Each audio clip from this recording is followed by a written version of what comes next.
इस न्यूज के प्रायोजक है फॉर्च्यून टीएमटी, संपूर्ण सुरक्षा एवं विश्वास की नींव। चाचा जी, ये घर किस सरिये से बना है जो टूटता ही नहीं? ये घर फॉर्च्यून टीएमटी से बना है, जो सीमेंट पर अपनी पकड़ मजबूत बनाता है। इस पर कभी जंग नहीं लगता और ये आग और भूकंप से हमारी रक्षा करता है। Fortune TMT, flexible inside, strong outside. Chhattisgarh Sindhi साहित्य अकादमी के द्वारा प्रथम कार्यक्रम का आयोजन श्री झूलेलाल मंदिर सभागार तिल्दा में आयोजित किया गया, जिसका नाम था सिंधियत की जोत। इस कार्यक्रम के मुख्य अतिथि वडोदरा गुजरात से आई संत शेहरावाले थी।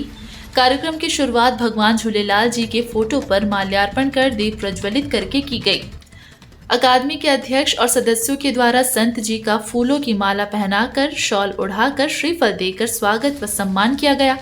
संत शेहरावाले जी ने अपने अमृत वचन में कहा कि बड़ी खुशी की बात है कि छत्तीसगढ़ी साहित्य अकादमी के द्वारा आज का जो आयोजन किया गया है, जिसका नाम है सिंधियत की जोत, जो हर शहर में, हर गांव में, हर नगर में, हर घर में चलनी चाहिए, जिससे हमारे समाज की संस्कृति, भाषा को बढ़ावा मिले। आज की युवा पीढ़ी अपनी संस्कृति, भाषा को समझ सके और उसे आगे बढ़ाए। किसी भी समाज की पहचान और शक्ति उसकी भाषा, संस्कृति होती है। इस कार्य के लिए अकादमी को बहुत बहुत धन्यवाद व शुभकामनाएं। कार्यक्रम में बिलासपुर के मशहूर संगीतकार गायक राज केसवानी, मुंबई की गायिका प्रियंका केसवानी के द्वारा शानदार सिंधी व भक्ति भरे भजनों की प्रस्तुति दी।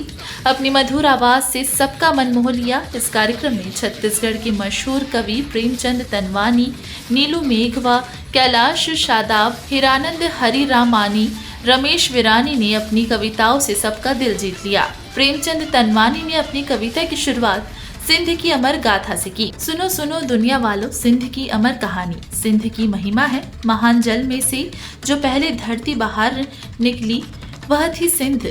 जो पहला अमृत था सिंधु नदी का, जल था जो वेदों की रचना हुई, वह सिंधु नदी का किनारा था। जो सबसे पुरानी संस्कृति और सभ्यता है वह सिंधु घाटी की सभ्यता है। जिस भाषा में सबसे ज्यादा शब्द है वह सिंधी भाषा में है।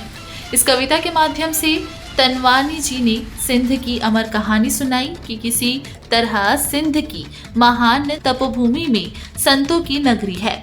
नीलू ने अपनी कविता में कहा कि क्यों भटक रहे हो दुनिया में, खुशबू गुलाब में होती है, अगर नजर है पढ़ने वाली है तो चेहरा पढ़ो, किताब होता है इंसान का पूरा हालचाल इसमें मिल जाता है। कैलाश जी व अन्य कवियों ने भी हास्य व्यंग के साथ अपनी कविता पढ़ी, जिसे सुनकर उपस्थित लोग मंत्रमुग्ध हो गए। इस अवसर पर बच्चे, महिलाएं, बुजुर्ग के लिए सिंधी क्विज प्रतियोगिता भी आयोजित की गई। राधा राजपाल के द्वारा सिंधी क्विज प्रतियोगिता में विजेताओं को मेडल पहनाकर प्रमाण पत्र देकर सम्मानित किया गया। कार्यक्रम के आखिर में समाज के कई समाज सेवी को पत्रकारों का शॉल, श्रीफल व स्मृति चिन्ह से सम्मानित किया गया। सभी कवि व कलाकारों का भी शॉल, श्रीफल व स्मृति चिन्ह देकर सम्मान किया गया। कार्यक्रम के अंत अमर परचानी के द्वारा आभार व्यक्त किया गया। आए हुए सभी लोगों के लिए रात के भोजन की व्यवस्था की गई थी। इस कार्यक्रम में शामिल होने के लिए बड़ी संख्या में समाज के लोग बिलासपुर, चकरभाटा, बिल्हा, भाटापारा, तिल्दा, रायपुर व अन्य शहरों से शामिल हुए। सभी ने कार्यक्रम का भरपूर आनंद लिया। इस पूरे कार्यक्रम को सफल बनाने में छत्तीसगढ़ी साहित्य अकादमी के अध्यक्ष राम गिडलानी जी, उपाध्यक्ष नानक रेलवानी जी, सदस्य राधा राजपाल, अमर परचानी जी, अमर गिदवानी जी, सुरेश धिगानी जी, पूज्य सिंधी पंचायत तिल्दा के अध्यक्ष चमनलाल खूबचंदानी जी, महासचिव किशोर सेतपाल जी, धनराज खत्री जी, भीमसेन भोजवानी जी व अन्य सभी सदस्यों का विशेष सहयोग रहा। Bureau report, Raipur.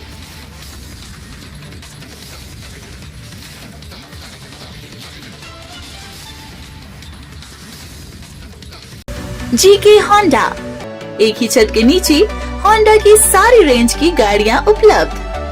पुरानी गाड़ी एक्सचेंज कर आज ही ले जाएं अपनी मनपसंद गाड़ी।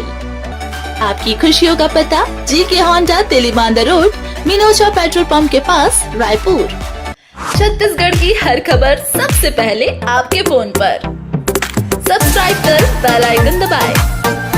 9 सालों से आपकी पसंदीदा मीडिया अब YouTube पर भी। सिंधु यूथ छत्तीसगढ़ का अपना न्यूज